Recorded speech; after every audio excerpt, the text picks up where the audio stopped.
dài dài bác cái men mới dài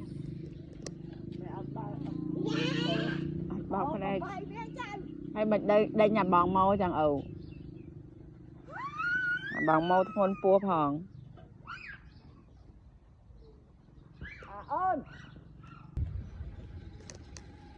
dài ơi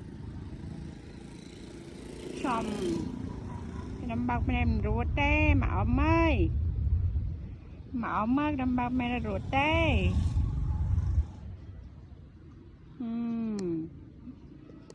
được cái này á bọc mẹ đấy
ô ban sắp tầm rồi ban pi mền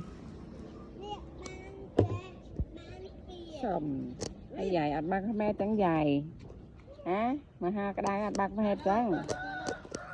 chơi tóc chơi tóc cầm lên chơiกัน